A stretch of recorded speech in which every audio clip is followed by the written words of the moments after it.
Only at night.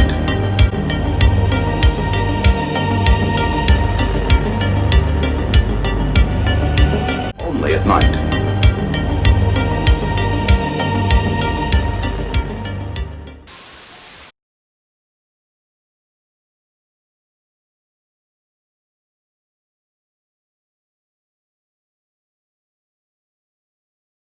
The following story features three young women who were murdered in 1981, 1982, and 1983. Since then, there have been little to no leads. Not much information regarding the case was found, but I thought I'd cover this case since it received little to no news coverage. All three of these women deserve justice.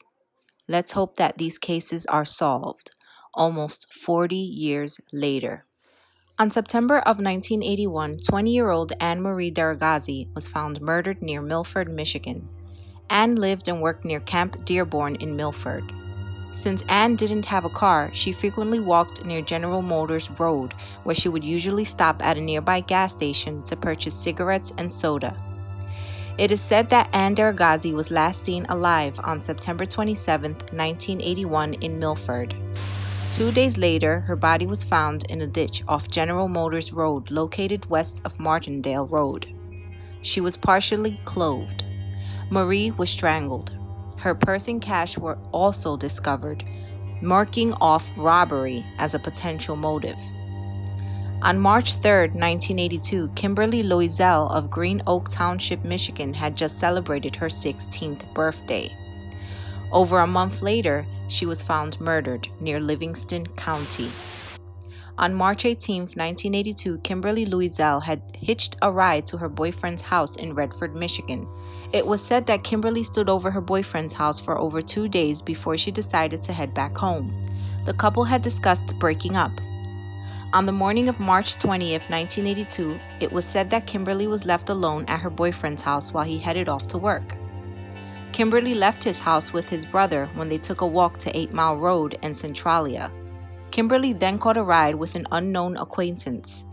The acquaintance drove Kimberly to 8 Mile Road in Merriman, where she was dropped off. At around 6:30 p.m., another acquaintance of Kimberly reported seeing her walking through the area wearing what it looked to be a faux fur jacket and denim jeans.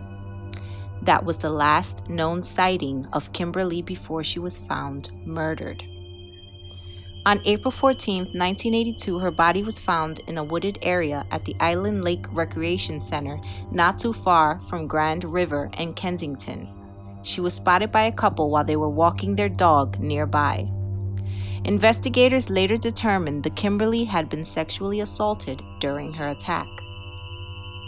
Christina Castiglione was last seen walking by Beach Daily and 5 Mile Roads on March 19, 1983. Her boyfriend and a few of his friends were driving down Beach Daily while on their way to a party when they spotted her walking past them.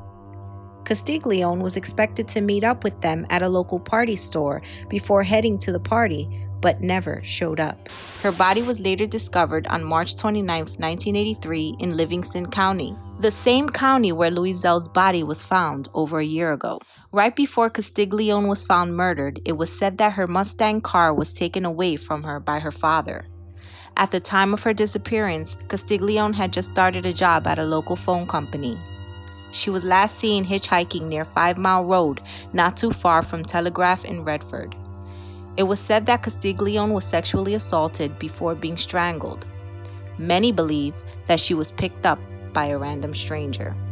An unknown man who had been the first to call police after discovering Castiglione's body was never really cleared as a suspect. The unknown man claimed to police that he was walking around the crime scene area trying to hunt for deer.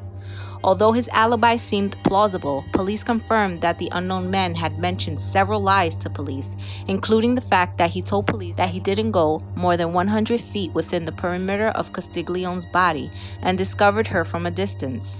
What he failed to mention was that his brother actually lived near the area where Castiglione was taken before she was killed. Castiglione's body was later found near the Oak Grove State Game area. The unknown man questioned by police had later agreed to take a polygraph test, but never showed up at the station. No charges were ever made against the unknown man, since police had insufficient evidence to put him behind bars. 3 years later, he was involved in an accident that left him paralyzed. It is said that the unknown man is now living in New Jersey. If you have any information, please call the Milford Police Department at 248-684-1815. That's 248-684-1815. You can remain anonymous.